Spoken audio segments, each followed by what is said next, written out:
Something I hear about a lot is clients saying to me that their dog just isn't food motivated. I can't use food for him because he's just not food motivated.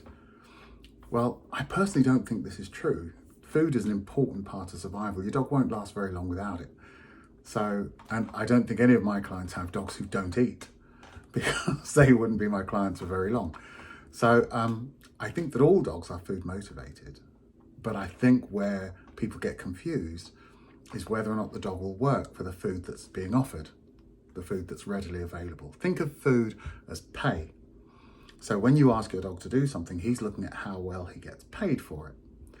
And so I think what actually happens is sometimes the dog says, well, I am food motivated. If you just put it in my mouth, I would eat it.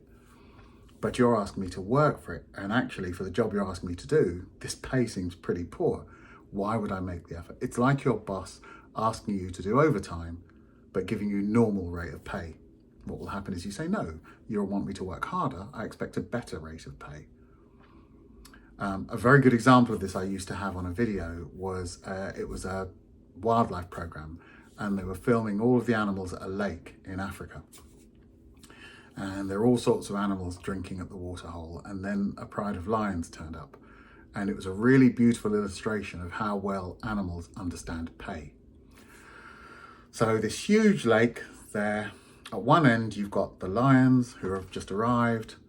At the other end you've got the gazelle and the zebras, and interspersed in between them are thousands and thousands of herons. The lions decide to attack and they charge forward. As they're nearing the herons don't all fly off in panic, they just kind of hopped out the way. And this suggested to me that the herons understood about pay.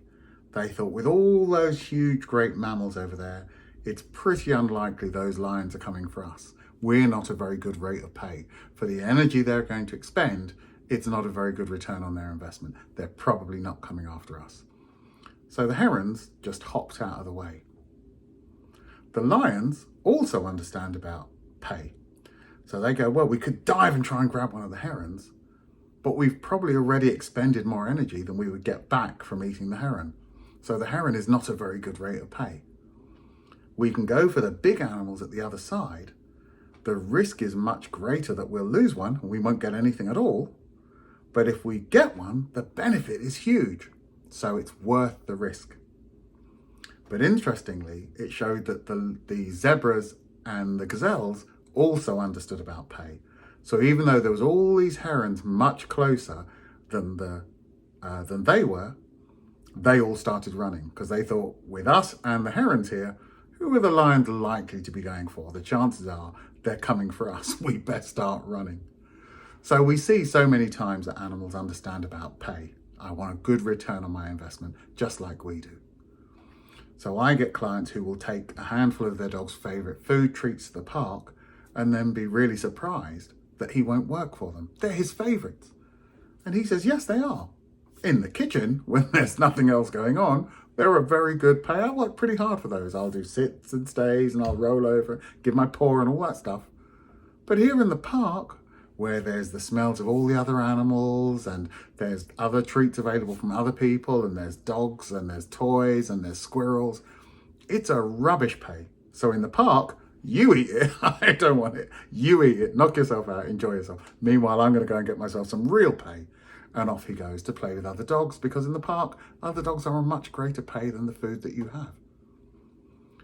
He loves chasing squirrels. Squirrels are a much greater pay than you have. The only reward you could offer him would be another squirrel. If you produced one from your pocket and said, look, I have a squirrel here, he'd say, great, I don't have to run all the way over there to go and get one, but I'm not staying here for those, what you consider to be tasty dog treats, which actually smell a bit like wood, when I can go and get myself a squirrel.